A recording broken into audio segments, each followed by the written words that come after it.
저는 오늘 운명에 울지 말고 마귀의 머리를 깨라, 이런 제목으로 말씀을 전하고자 합니다. 먼저 서론으로서 제가 여태까지 신앙생활을 해왔을 때 기쁜 일, 즐거운 일, 감사한 일보다는 사실 운 경우가 많고 슬퍼한 경우가 많고 답답하고 애통한 경우도 많습니다.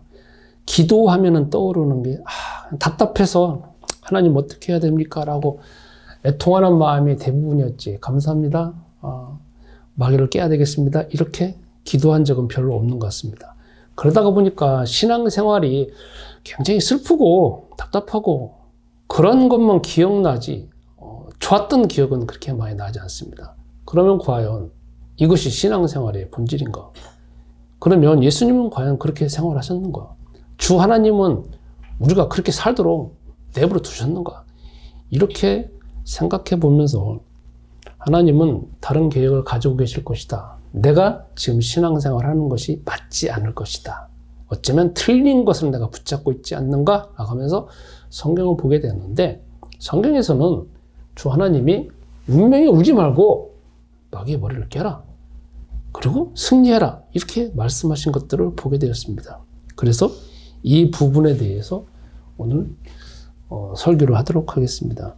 먼저 제가 예를 들어 보겠습니다.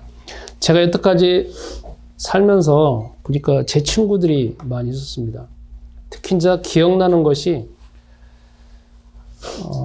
제가 예전에 살던 그 출신 교회를 봤을 때 제 동창들이 있었습니다. 그런데 동창 한 명은 교회 생활도 착실하게 잘 했고 특히 이제 머리가 좋아가지고 공부도 참 잘했습니다. 그래서 이제 제가 그 친구를 보면서 대학교 졸업할 때쯤 되어지면 이제 예상을 하는 것이, 쟤는 나중에 뭐 사회에서 뭐 성공하고, 그리고 그 친구가 이제 나중에 내가 한번 판사 한번 대표하겠다, 이렇게 해가지고 공부를 했으니까 판사가 됐겠구나, 이렇게 생각을 했습니다.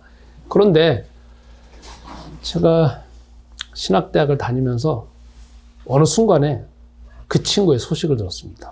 근데 그 친구가 갑자기 죽었다는 겁니다. 그래서 왜 죽었는가 이제 나중에 친구한테 물어보니까 저녁에 술을 조금 먹고 돌아다니다가 트럭에 치인 거예요. 근데 그때는 죽지는 않았어요.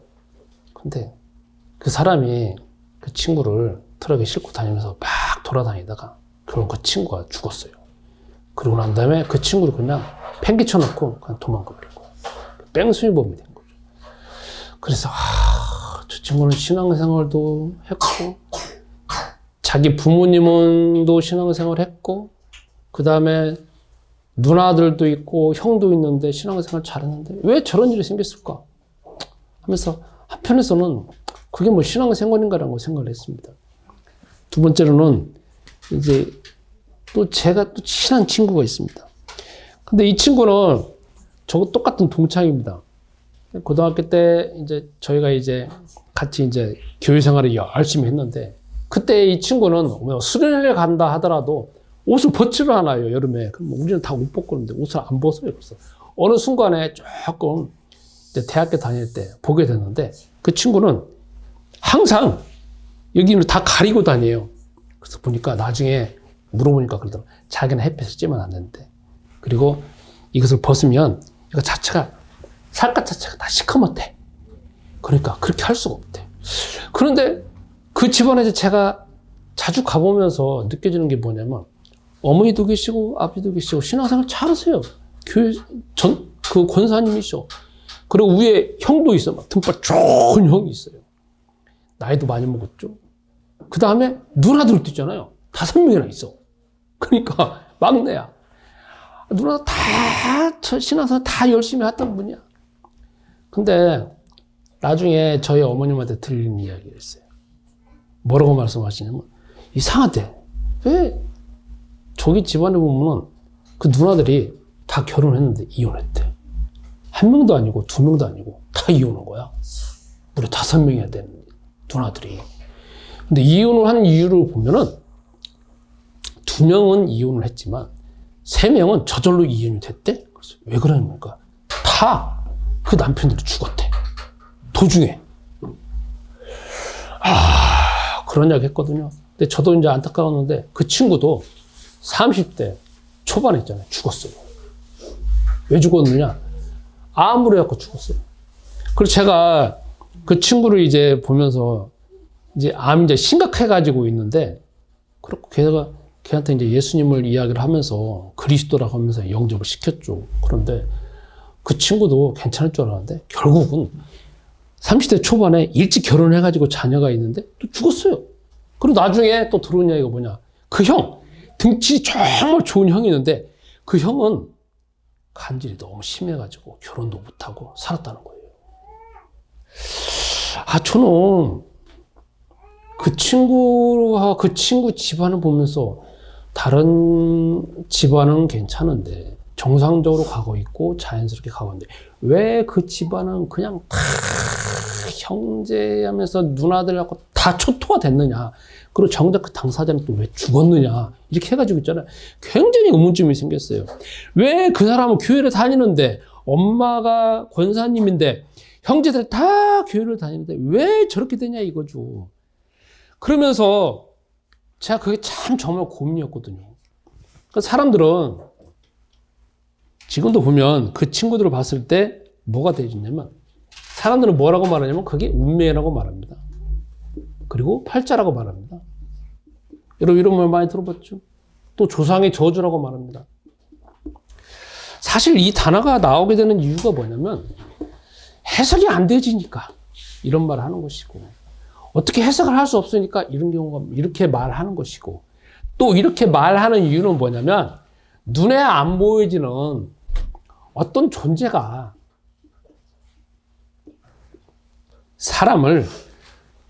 사람에게 영향력을 줘가지고 그 사람에게 사고나 아니면 재앙이 일어나게 하는 어떤 존재가 있다라는 가정하에서 이렇게 말합니다. 그리고 그 어떤 눈에 안 보이지는 존재가 그 사람에게 영향력을 발휘해서 해를 끼쳐서 나타나는 그런 어떤 눈에 보여지는 현상이 뭐냐면 사고, 질병, 사건, 아니면 죽음, 이런 거잖아요. 재앙, 죽음, 이거잖아요. 이런 것들이 나옵니다. 그래서 제 친구만을 봤을 때, 그리고 오늘도 여러분과 내가 신문을 보거나 아니면은 이 뉴스를 본다라고 하면은 수많은 사건들이 계속 일어나는 걸 보게 됩니다. 심지어는 있잖아요. 제가 어떤 목사님의 간증을 들었는데, 제가 예전에 말씀드렸는데, 자기 형이 산에 올라가가지고, 오늘 날씨 좋다, 이렇게 태양 쳐다보고 그랬대요. 근데 있잖아요. 그 순간에 벌이 들어와가지고, 기도를 막아버린 거예요. 그 형이 죽었어요. 제가 예전에 어떤 그 목사님이 간증할 때 정말 깜짝 놀랐어요. 아니, 벌도 들어와가지고 기도를 막으면 저렇게 죽는구나 하는데, 그러니까 어떤 사람은 갑자기 이제 산책 나간다고 나가다가 돌아오지 않는 경우도 있고, 이게 있잖아요. 수도 없는 일들이 벌어지고 있는 거예요. 그래서 사람들은 이제 이런 거잖아요.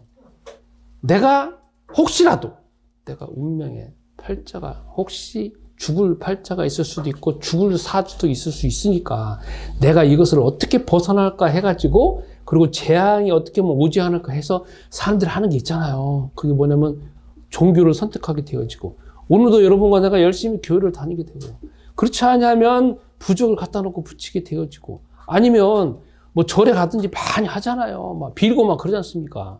왜? 이런 일들이 혹시라도 나에게 올 수 있다라고 생각하고, 나의 가정이나 자녀에게 올 수 있다라고 그렇게 걱정을 하니까 이런 일들을 하게 된다는 겁니다. 그러면 우리는 이런 것들이 지금 세상에 계속 가득 차고 있는데, 과연 여기에서 우리는 어떻게 벗어나야 되는 것인지, 그리고 성경에서는 과연 이거를 어떻게 벗어날 수 있고 해결할 수 있는 방법이 뭔지를 우리가 한번 살펴보도록 하겠습니다. 이게 뭐냐? 우리가 원래 창세기 1장과 2장에 있을 때 인간이 있고, 있습니다. 이때는 우리 인간에게는 이러한 운명과 팔자나 저주, 눈에 안 보이지는 어떤 영향력을 발휘하고 있고 인간에게 완전히 해를 끼치고 있는 눈에 보이지 않고 인간이 도저히 대항할 수 없는 그런 존재가 있기도 했습니다. 그런데 창세기 1장, 2장에서는 이런 운명과 팔자가 인간에게 온다 하더라도 인간이 능히 이길 수가 있고 하나님이 지키셨습니다. 왜? 그건 뭐냐면 창세기 1장과 2장에 있는 인간은 성령 충만한 상태예요. 이건 뭐냐? 성경으로 따진다라고 하면 야고보서 데살로니가 전서 5장 16절부터 18절에 항상 기뻐하고 쉬지 않고 기도하고 범사에 감사한 그런 상태였습니다. 조금 더 어려운 말로 하면 죄가 없는 온전한 상태였어요. 이런 때에는 이거 자체가 오질 않았어요. 그리고 이것도 오지 않았으니까 당연히 사건이나 사고나 질병 자체가 없는 상태였습니다. 이때가. 그런데 인간에게 문제가 오기 시작한 게 뭐냐면 창세기 3장 1절부터 6절 상태입니다. 이때 이제 문제가 온 겁니다. 왜? 뱀으로 인하여서 인간이 선악과를 먹은 다음에 뭐가 왔느냐? 죽음이 왔습니다.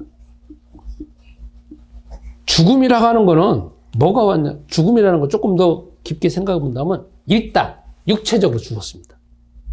당장에 죽는 건 아니지만 죽는 과정으로 이제 가는 거죠. 그 다음에 뭐가 나오느냐? 영적으로 죽었습니다. 이게 마음속에서 하나님의 영이 있어가지고 이때는 성령 충만했댔습니까? 그런데 창세기 3장 1절부터는 하나님의 영이 떠나버려가지고 하나님에 대해서 생각하거나 기억하거나 모든 사물에 대해서 하나님과 연관되는 것 자체가 다 단절돼 버린 겁니다. 영이 떠나버리니까 영이 죽어버린 겁니다. 그럼 거기에 뭐가 다 들어오느냐? 사단의 영이 들어와가지고 세상에 있는 것만 관심 갖게 되어지고 세상의 우상만 섬기게 되었습니다. 그 다음에 이제 뭐가 또 나오느냐? 죽음이 오게 되어지니까 각종 이제 질병과 노화가 생기게 되어지고 연약함이 이제 가져지게 됩니다. 이게 그럴 수밖에 없습니다. 그 다음에 관계가 사람과의 관계가 어떻게 됐냐면 자기 아내와 자기하고는 창세기 1장, 2장 상태에서는 그냥 연합되어지고 한 몸이었습니다. 근데 3장이 딱 되어지니까 이제 뭐가 되냐면 분리가 되어지잖아요. 그래서 서로가 원수가 됩니다. 네 탓이다, 너 탓이다 해가지고 싸움이 벌어지면서 갈라지게 되어집니다. 이게 관계가 이제 깨져 버린 겁니다. 그 다음에 사람이 이제 관심은 뭐가 되느냐? 이전에는 세상을 정복하고 세상에 있는 모든 것이 주 하나님과 관계에서 세상을 정복했는데 요 상황이 벌어지니까 자기 옷 벗은 것만 보여주는 겁니다. 모든 관심이 어디 있느냐? 이 모든 피조물과 세상을 정복하는 것이 아니라 자기가 지금 현재 배고프고 자기가 지금 현재 옷 입어야 될 거, 자기의 의식주에만 모든 관심을 가지기 시작했습니다. 인간의 눈이 그렇게 변해버린 겁니다. 그러면 이로 인하여서 이게 인간이 가지고 있는 문제인데 이거는 외부에서도 오는 문제이지만 이미 인간 내면 속에서 가지게 되는 겁니다. 그러니까 여기 보시면 사람들은 운명과 팔자라고 하는 건 외부에서 오는 줄 압니다. 외부의 어떤 존재로 인해 가지고 오는 줄 알지만 성경에서는 문제가 왜 오느냐? 외부의 영향도 있지만 중요한 건 자기 자신이 이미 문제를 가지고 있는 거예요. 이미 다른 영이 자기를 공격한 것이 아니라 자기 속에서 그 문제가 생길 수밖에 없는 구조와 그 자체를 근원을 가지게 된 겁니다.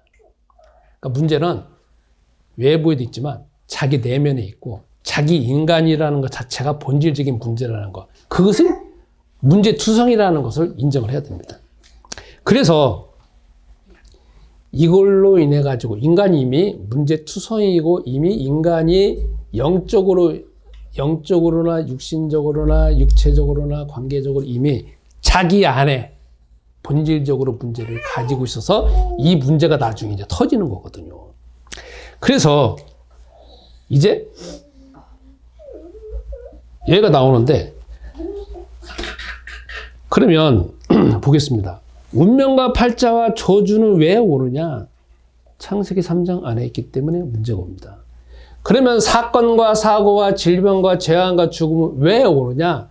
창세기 3장 1절부터 6절 상태에 있기 때문에 문제가 옵니다. 그런데 이때 인간들은 왜 이런 문제가 왔느냐 할 때 아직까지 아담과 하와는 누구 탓을 하냐면 뱀 탓을 하고 그 다음에 하와 탓을 하고 이렇게 합니다. 그러니까 아직 여기에서 어떤 문제가 왔을 때 이 문제의 근본적인 이유는 다른 것이다라는 것을 인정하지 않고 다 뭐냐면 눈에 보여지고 있는 너 때문에 이런 문제가 왔다라고 지금 알고 있는 겁니다. 그래서 주 하나님께서는 이 상황을 다 지나고 난 다음에 뭔 답을 주셨냐면 창세기 3장 15절에 답을 주셨습니다. 그게 뭐냐?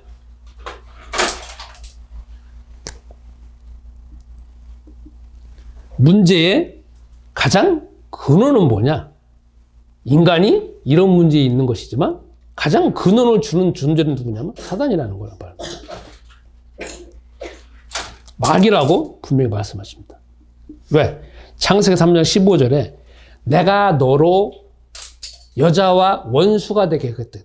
그러니까 그 다음부터 아담과 하와의 모든 원수는 사단과 마귀고 이 문제가 생겨지게 된 이유도 바로 사단과 마귀 때문에 벌어진 일이라는 것을 그때 이제 말씀을 하시고 여기에서 하나님의 자녀가 되는 길, 여자의 후손을 말씀하시고 그 다음에 이 문제를 해결할 수 있는 길을 그리스도를 말씀하셨습니다.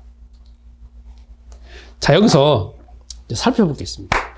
세상 사람들은 운명과 팔자와 저주가 왜 오는지도 모르고 있을 뿐만 아니라 그래서 해결을 하려고 종교를 선택하고 교회를 갑니다. 이거는 지금 어디에 아직까지 머물러 있냐면 창세기 3장 1절부터 6절 상태에 머물러져 있는 겁니다. 그러니까 우리 인간은 뭐든 운명과 팔자에 잡혀서 사건, 사고, 질병이 오는 거는 바로 여기 상태 안에 있는 겁니다. 그런데 인간은 여기 상태에 머물러 가지고 문제가 뭐냐면 해결할 길이 뭐냐면 종교를 선택하면 되고 저거를 하면 되고 저거를 하면 되고 방법을 찾습니다. 그런데 주 하나님이 이 문제를 알고 있을 뿐만 아니라 문제에 대한 답을 주신 게 뭐냐면 사단 때문에 이러겠습니다. 마귀 때문에 이러겠습니다. 마귀가 원수를 하겠습니다. 그러니까 마귀는 뭐냐면 마귀는 이런 걸 통하여서 이거를 근거로 해가지고 계속 공격하고 있다는 것을 말씀을 하신 겁니다. 그러니까 주 하나님은 이 문제의 근본적인 원인이 뭐다라는 걸 분명히 말씀하셨습니다. 그리고 그 문제를 해결할 수 있는 길은 뭐냐? 하나님의 자녀가 되는 것이고 그 다음에 그 문제는 오직 그리스도밖에 없다라고 분명히 말씀하셨습니다. 그러면 다시 돌아오겠습니다. 우리가 신앙생활을 하는 가운데에서 세상에 5만 가지 문제가 있잖아요. 수만 가지 문제가 있지 않습니까? 그 문제의 원인은 다 어디 때문에? 창세기 3장 1절부터 6절. 그건 누구 문제? 여러분과 내 안에 이미 문제가 있는 겁니다. 이미 문제를 가지고 있는 겁니다. 내가 문제를 가지고 있으니까 바깥에 있는 존재가 나를 공격하는 것이고 내가 문제를 가지고 있는 것은 이미 내 안에 사단과 마귀가 수많은 생각과 사상과 습관으로 그리고 내가 이미 인간이라는 존재가 사단의 완전 아버지이기 때문에 존재 자체가 이 문제를 가지고 있는 것이고 주 하나님은 그것 때문에 해결하는 길은 유일한 길은 마귀와 사단을 깨트릴 수 있는 그리스도밖에 없다는 것을 분명히 말씀하셨습니다. 자, 저 따라서 하겠습니다. 예수는 그리스도. 예수는 그리스도. 자, 우리는 하나님을 지금 어떻게 생각하냐면은 바깥에 나가봤든지 오늘도 종교생활하고 교회생활 하시는 분들 보세요. 수많은 문제가 있습니다. 그리고 기도를 합니다. 여기서 기도를 하면은 하나님 도와주세요. 하나님 도와주세요. 다 여기 지금 머물러 있는 겁니다. 그리고 이때 하나님 도와주세요라고 하는 거는 하나님이 심판하시는 하나님이잖아요. 그죠? 다 기도합니다. 도와주세요. 도와주세요 합니다. 저도 예전에 수도 없이 그랬으니까. 그런데 주 하나님은 여기가 아니라 여기 우리에게 지금 하나님을 말씀하시는 하나님은 심판하시는 하나님이 아니고 정죄하는 하나님이 아니라 대안을 주시고 승리할 수 있는 이름을 주신 하나님이거든요. 우리가 지금 하나님도 오해하잖아요. 우리는 여기 있어야 된다는 거지. 그러나 사람들은 여기 있고 아직도 여기 있고, 사람들이 제일로 싫어하는 게 뭐냐면 사단이라는 말을 싫어해요. 사람들이 제일로 싫어하는 거는 마귀라는 말을 싫어해요. 자기 안에 마귀가 있다는 거 싫어하고, 자기가 마귀적이다는 거 싫어하고, 자기가 마귀의 일을 멸해야 된다는 거. 하나님이 승리할 수 있는 이름은 뭐냐면 그리스도 이름으로 마귀의 머리를 깨트리라고 하셨는데, 우리는 그걸 가장 싫어해요. 우리는 이걸 안 하고 여기에만 머물라고 도와달라고 한다는 거죠.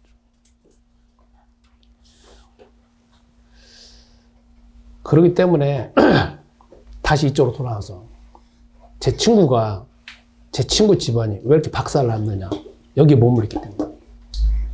그러면 내 친구나 집안에서 이 문제를 해결하려면 어떻게 되느냐?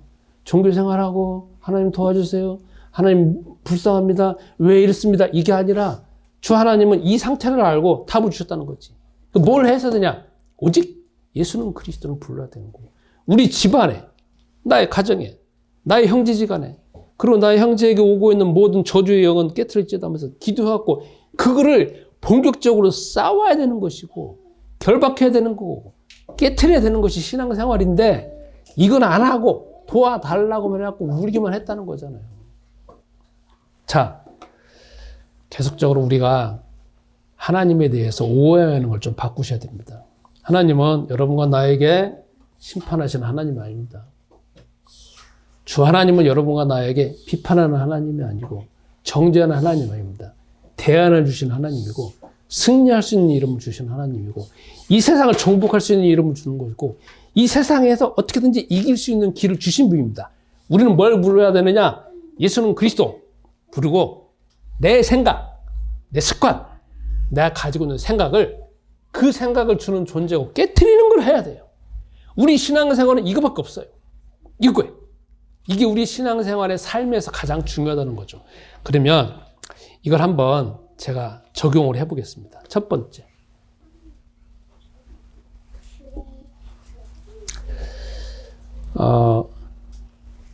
문제가 생기면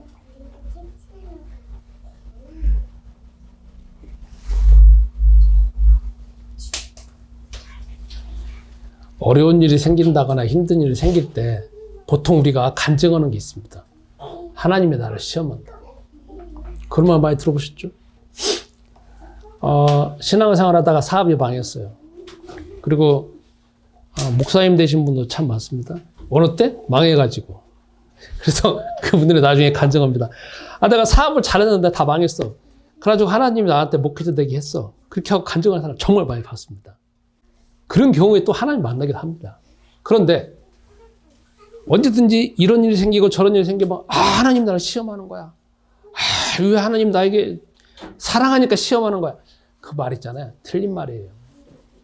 성경에 야고보서 1장 13절에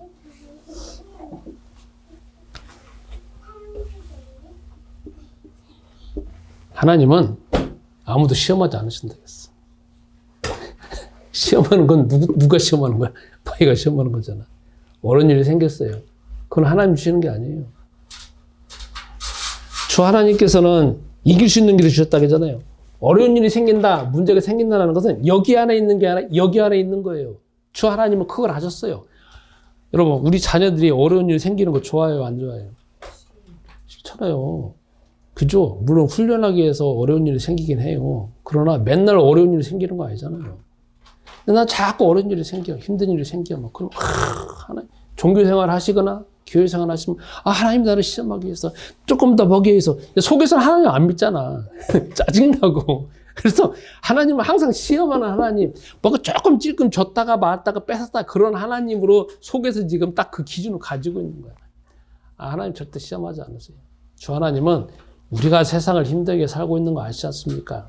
성경에 마태, 마가, 누가, 요한복음에 그 하나님의 아들 그리스도신 예수님이 오셨잖아요. 그거 보면은 다 먹이고 재우고 그러잖아요. 어디 시험을 해요? 다 힘들게 살아가고 있는데. 여러분, 이번 한 주간 힘들게 살아왔어요? 기쁘게 살아오셨어요? 힘들게 사는 경우가 많잖아요. 왜 세상에 내 생각대로 풀어지지 않는 게 얼마나 많아요. 내 재능과 내 체력으로, 내 능력으로 안 되는 거 얼마나 많습니까? 주 하나님은 그걸 아시잖아요. 예수님도 그걸 아시잖아. 세상에 다 짐을 다 가지고 나한테 오라 했잖아요. 그런데 나는 그런 일이 생기면 항상 나도 모르는 가운데 하나님 시험 줬어. 그게 바로 사단의 말이야. 야고보서 1장 13절에 누가 말했어요? 야고보가 말했잖아요. 야고보. 절대 하나님을 시험하는 하나님이 아니라고. 그 말은 사단의 말이야. 자, 두 번째. 문제 생기면 그러니까 하나님 도와주세요. 기도하는 게 아니라 이 문제가 딱 왔을 때 그 문제로 인해 생각이 와요. 분명히 생각이 온다는 거야. 그렇지 않으면 내가 기존에 가지고 있는 생각이 있어요. 그래서 그 문제를 더 어렵게 만들고 그 문제를 더 꼬이게 만들고 회피하게 만들고 하나님이 왜 이런 걸 줬을까 해가지고 어거지로면 해결 안 하려고 하거든요. 그 생각, 그것을 가만히 보세요. 그러면 그 자체는 다 뭐예요? 사단이 생각된 대부분이에요. 그래서 뭐 하느냐? 문제가 오면 울 것이 아니라 슬퍼할 것이 아니라 다른 사람하고 상의하기도 하지만 조금만 상의하시고 뭐 해야 되느냐? 그 생각이 오는 걸 깨트려야 돼요. 그래서 대항을 해야 돼요. 당당히 맞서서 창세기 3장 15절 그리스도 이름 불러갖고 승리의 이름을 불러서 그 문제를 해결해야 됩니다. 두 번째.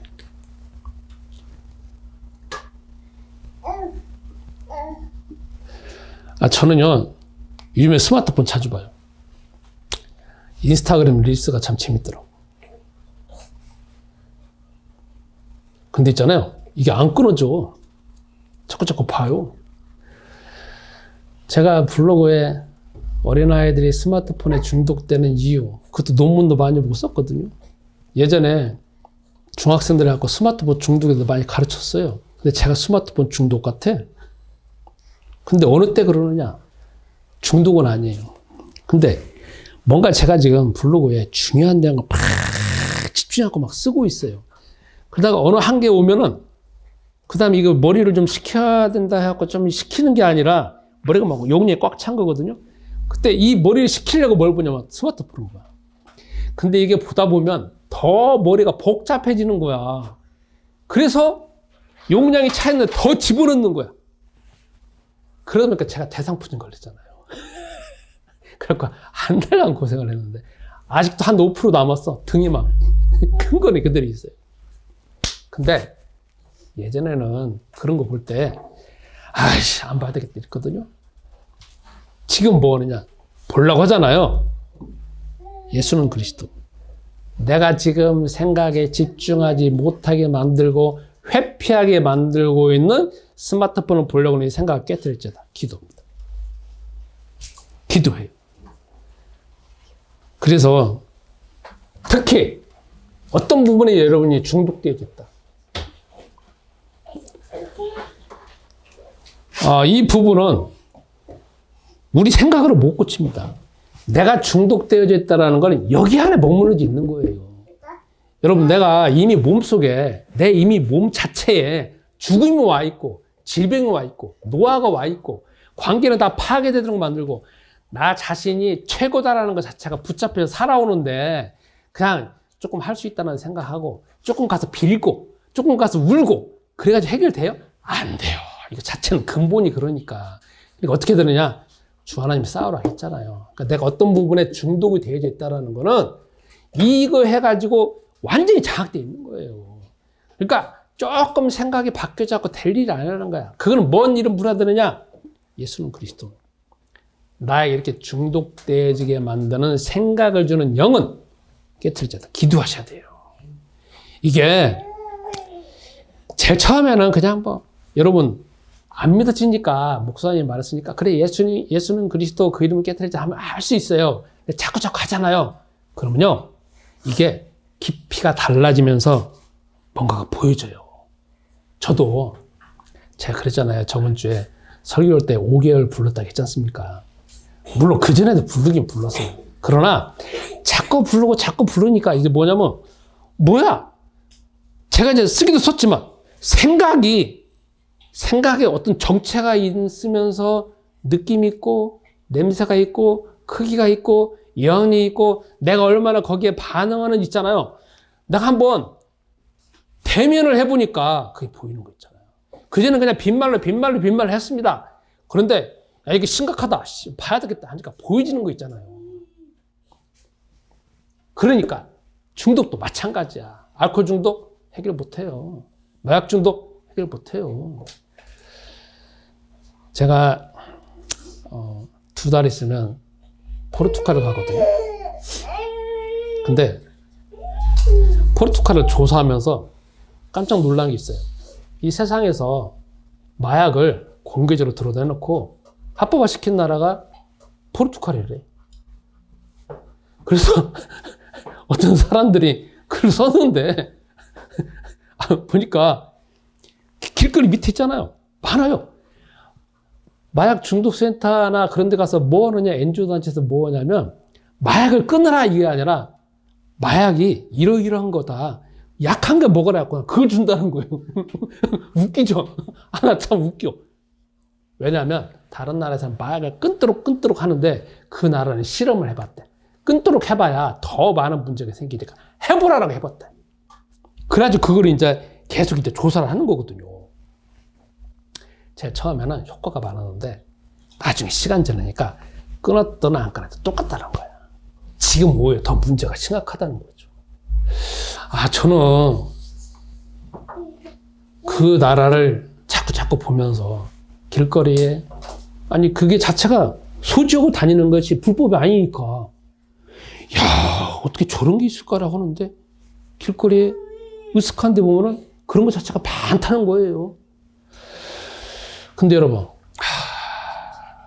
그러니까 전 세계에도 마약과 전쟁하잖아요. 우리나라도 마약과 전쟁을 하는 거고 미국은 마약이 정말 심각한 정도가 아니라 그 단계가 넘어갔잖아요. 안 끊어지잖아. 조금만 끊어진다 하더라도 조금만 나아진다 하더라도 그게 엄청나게 신문에 나오잖아요. 그거는요 못 끊어요. 뭐로? 예수는 그리스도를 끊어줘야 돼.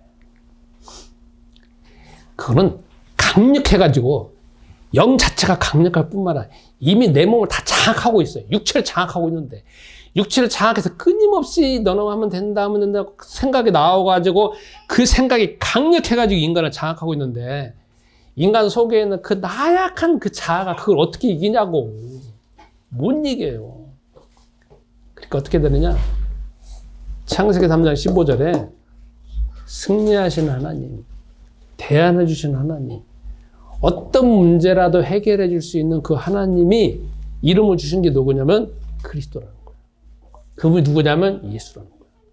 그러니까 무슨 이름 부르냐? 예수는 그리스도. 이 생각을 주는 영은 깨트릴지어다. 처음에는 안 믿어진다 할지라도 계속 외쳐가지고 있잖아요. 그 문제가 해결되는 거 봐야 돼요. 그래서 여러분, 내가 혹시라도 뭔가 중독되어져 있는 것인가 수도 없이 많을 건데 한번 실험 한번 해보세요. 해보시라고. 다음. 지금 내가 오랫동안 붙잡고 있는 기발한 생각들이 있어요. 그거 있잖아요. 잘 생각해 봐야 됩니다.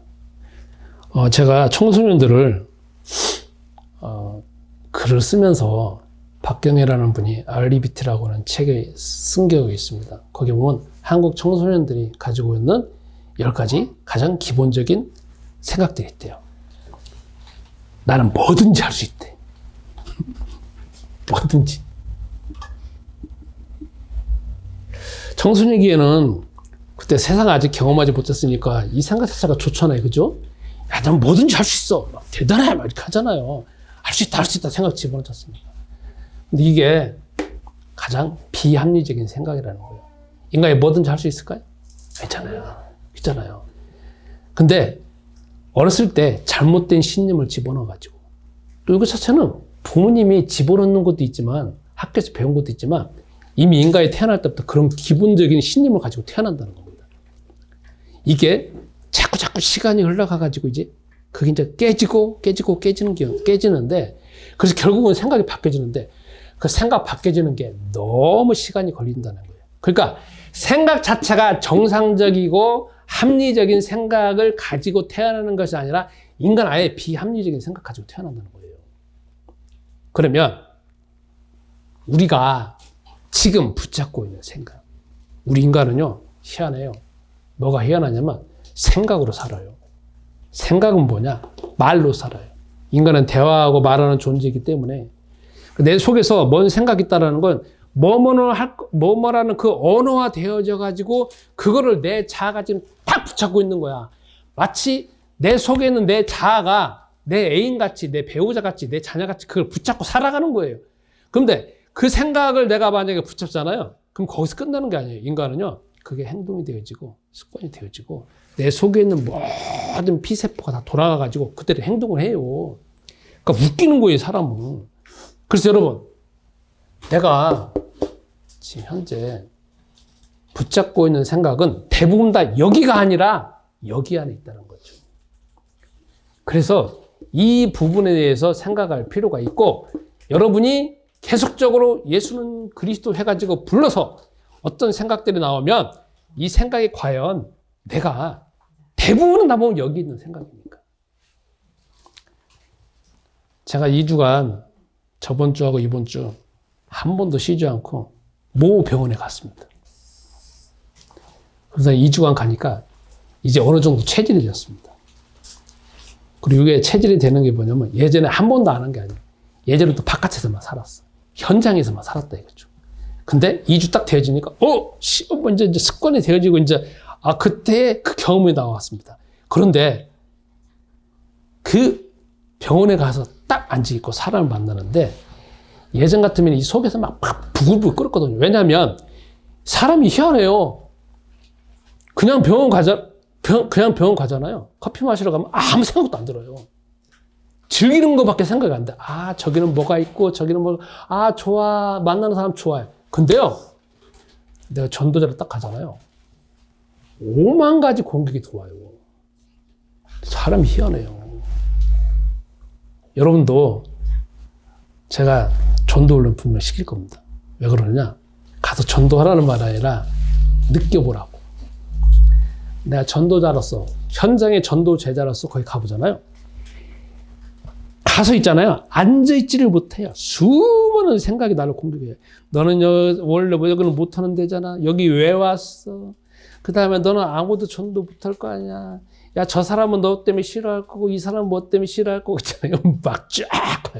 예전에 제가 포항에 있을 때는 그 생각이 다 참다가 용량이 차면 튀어나갔어요. 근데 지금은 뭐냐? 정말 재밌었어요. 왜? 가만 앉아있으면 막 들어오잖아요. 그럼 옛날에 이 생각을 봤었구나. 그때도 그랬었구나. 그때는 튀어나갔지. 지금 이러네? 저금 저러네? 하고 제가 지금 그걸 가만히 있더니 녹음을 하는 거예요. 이랬지? 저랬지 해가지고. 그리고 뭐냐? 그거를 예수는 그리스도. 이 생각을 주는 영은 깨트려졌다. 기도하는 거예요. 그러니까 여러분과 나의 생각이 얼마나 가짜뉴스에 내가 속아져 있는 것 자체를 여러분도 기억하셔야 됩니다. 네 번째, 우리가 오늘 여기에서 또 한번 살펴볼 게 있습니다. 그거는 과거 치유입니다.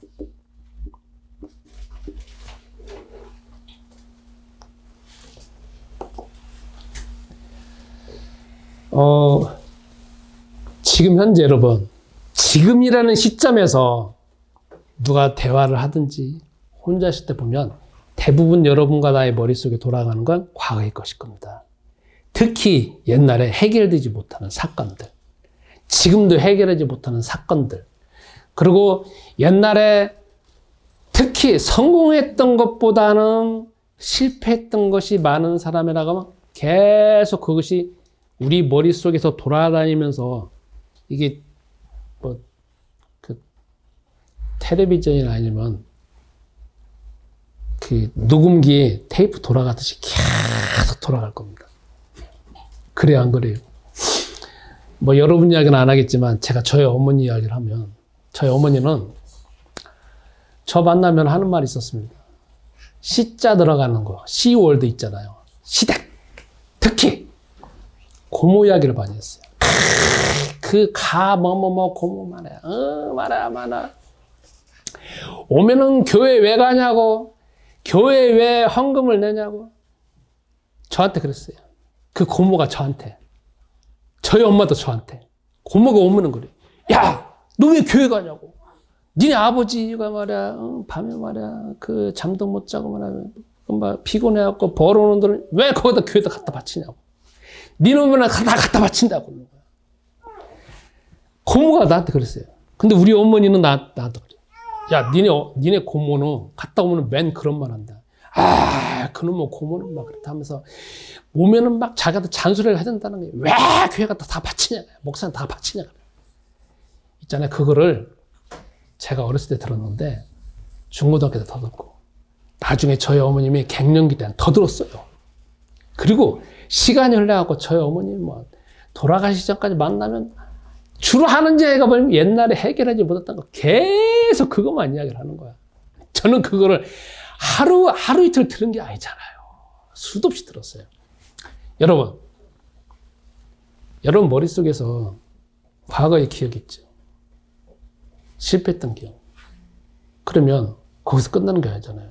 실패했던 거 다 기억이 돌아오면 아까 저희 어머니 같이 딱 돌아오면 그 사람은 못됐어. 왜 그랬을까 해가지고 있잖아요. 그 사람만 비판하든지 아니면 제가 만약에 과거에 실패했던 것이 있어요. 그러면 너는 그때 실패했잖아. 너는 왜 그랬어? 뭐 했어? 해가지고 계속 나오는 게 뭐냐면 나한테 자기 비난밖에 안 와요. 밥은 먹긴 먹었는데 아무것도 안 했는데 나는 속에서 막 스트레스 받아가지고 힘이 다 떨어져요. 특히 또 부부지간에 여러분들은 아직 갱년기 안 거쳤잖아요. 갱이 거치면요, 부부지간 머리 아파요. 왜 그런 줄 아세요? 남자분들 문제가 아니라 여자분들 문제예요. 왜? 갱년기 딱 되어지면 과거 것이 다 들어와요.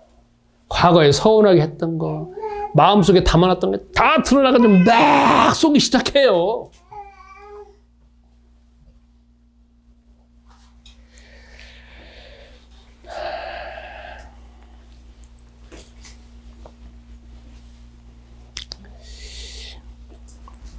우리 성경을 한번 보겠습니다. 고린도후서 5장 17절에 성경이 뭐라고 나왔냐? 사도 바울이 하는 말이 있습니다. 그리스도 안에 있으면 새로운 피조물이래. 이전 것은 지나갔대. 그리스도 안에 있으면 새로운 피조물이래. 지금도 새로운 피조물이고 지금이 새로운 피조물이래. 지금. 이전 것은 지나갔대. 그러면 1초 전도 이전 것이고 몇 년 전도 이전 것이고 몇십 년 전도 이전 것이야. 여러분, 우리 신앙생활은 매일매일 성장해요, 안 해요? 매일매일 성장하잖아요. 왜? 이렇게 말씀을 듣고 내가 또 예수는 그리스도 이 말을 깨뜨려졌으니까 나도 모르는 가운데 조금씩 계속 성장을 하고 있단 말이에요. 그러면 오늘 이 시점에서 나의 이전에 있는 과거, 1시간 전에 있는 과거는 어떻게 되느냐? 보면 다 불평, 비판밖에 안 생겨요. 왜? 내가 성장했으니까. 그렇잖아요. 그러니까 이전에 있는 걸 봤을 땐 다 안 맞는 거야. 그리고 다 틀린 거고 그때는 뭐냐면 왜 그럴 수밖에 없었느냐? 그때 수준이 그러니까 그렇게 되는 거야. 그러면 지금 이 순간에 여러분 배우자를 보세요. 이 순간에 여러분의 동생을 보든지 형제를 보라 이 말이야. 그러면 그건 다 뭐냐면 그때 순간에 그때 수준에서 그때 나이에서 뭐 해가지고 다 어설프잖아요. 지금 보면 다 맞아요, 안 맞아요? 안 맞는다고. 근데 부부끼리 싸우는 게 뭐냐면 당신이 옛날에 그랬었잖아. 당신이 옛날에 그래갖고 뭐 돈 빌려줬잖아. 그때 수준에서는 그 수준밖에 안 되는 거예요. 지금 수준이나 빌려줘요, 안 빌려줘요? 지금은 안 빌려준단 말이에요. 지금 실수를 안 하고 지금 실패를 안 해. 그때는 그럴 수밖에 없는 거야. 그때 수준에 그러니까. 그럼 여러분 어떻게 해야 돼요? 그걸 아무리 여러분과 내가 대화하면서 배우자한테 그랬잖아 해봐야 뭐가 나와요? 비난밖에 안 나와. 비판밖에 안 나와. 그럼 그 사람은 계속 뭐 하고 있어요? 정죄하고 있다는 거죠. 그러면 더 중요한 게 있어요. 그 당사자는 그걸 정죄하는 건 어디에 써 있는 거야? 여기에 휩싸여 있는 거란 말이야. 그죠? 정죄할 것이 아니라 내가 지금 이 배우자를 정죄하고 싶은 마음. 그리고 지금 정죄한다는 걸 자기 속에서 그 예전에 있는 과거 기억을 그냥 그대로 붙잡고 있잖아요. 뭐로 붙잡고 있어요? 치유도 안 하고 나는 저것을 분명히 저 사람은 나한테 그렇게 했으니까 내가 절대 원수를 갚아야 되겠다는 마음 자체가 가지고 있는 거잖아요. 치유가 안 된 거야. 해결 안 될 거라고. 그럼 어떻게 해야 돼? 예수는 그리스도는 불러서 내가 이 과거의 것을 생각하게 만들고 정죄하게 만들고 계속 원수를 갚으려고 하는 거 마음에 가지고 있어가지고 더 이상 집중하지 못하게 만드는 먹이선을 깨뜨리는 기도해야 돼요. 고린도서 5장 17절에 이전 건 지나갔어요. 바로 이전 것도 다 지나갔어. 1분 전 것도 지나갔어. 여러분 싸이의 노래 기억한 적 있어요? 없어요? 싸이의 노래 했잖아요. 그때 뭐뭐 했더라면 그 가사 있잖아요. 어떻게 이 노래 이렇게 가사를 정말 어떻게 내 마음을 보여주게 만들었을까 이렇게 생각하는 거 있잖아요. 왜? 사람들은 결혼을 하고 난 다음에 한참 지나고 난 다음에 이런 생각을 하잖아요. 저도 마찬가지예요. 그때 이 사람하고 결혼했었으면 저 사람하고 결혼했었으면 저 사람하고 좋은 관계 맺었으면 이런 거잖아요. 왜? 지금 현재 해결 안 되니까. 그리고 그걸로 인해 가지고 또 과거에 야릇한 어떤 생각을 갖도록 만들잖아요. 중요한 건 지금 주 하나님, 지금 그리스도가 나에게 어떻게 응답하시고 내가 지금 여기서 어떻게 세계복음 할 것이고 어떻게 오늘 이 자리에서 응답받을 것인가 이거를 지금 집중하는 게 아니라 항상 과거에 슬퍼해 아니면 뭐뭐 했더라면 그러면 인생은 항상 과거에 머물러 사는 거예요.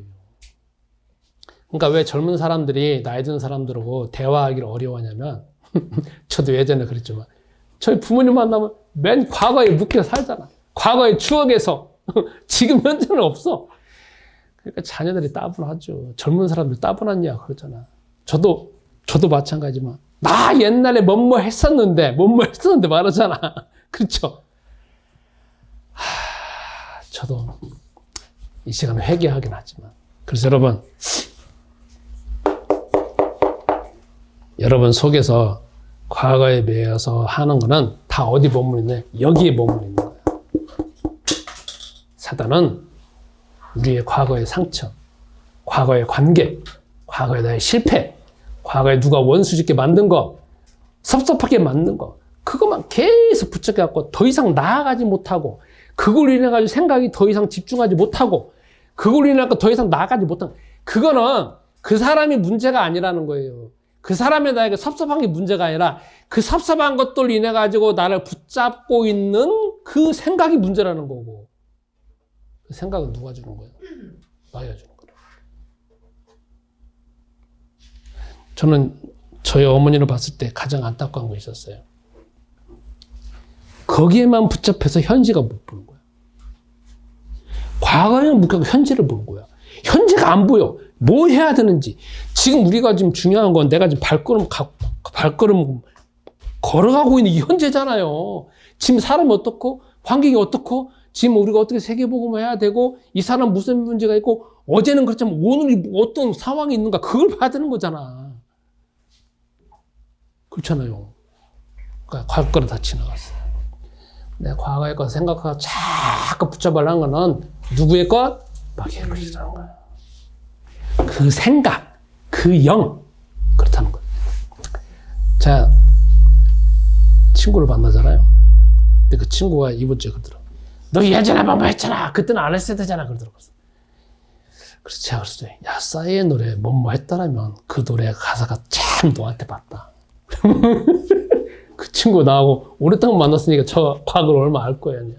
너 옛날에 그랬어. 그렇게 내가 말했잖아. 그러면 그때 들었어야 되는 건가? 그래? 내가 지금 수준 아니야? 그때는 그거였잖아. 너는 그때 나도 내가 그렇게 한다니까 너 인정했잖아. 근데 지금 와가지고 네가 인정 안 하면 어떡하냐. 자기는 너 그때 인정한 거거든. 내가 뭐 한다고 하니까 그래 해라고 했어. 자기는 안 했냐 이거지. 자기는 다 빠져놓고 지금 와갖고 왜 그렇게 했냐 이 말이야. 자기도 그때 묵시적으로 인정했는데 똑같은 거야. 이 생각. 그래서 사람을 만나면요, 과거에 묶여서 사는 사람이 있고, 현재에 묶여 사는 사람이 있고, 미래에 묶여 사는 사람이 있잖아요. 그죠? 기왕이면 과거를 아무리 많이 묶여갖고 해봤자 그거는 나에게 더 이상 전진하지 못하게 만들지 않습니까? 그 생각은 사단의 생각이다. 그래서 여기 정리해 봅시다.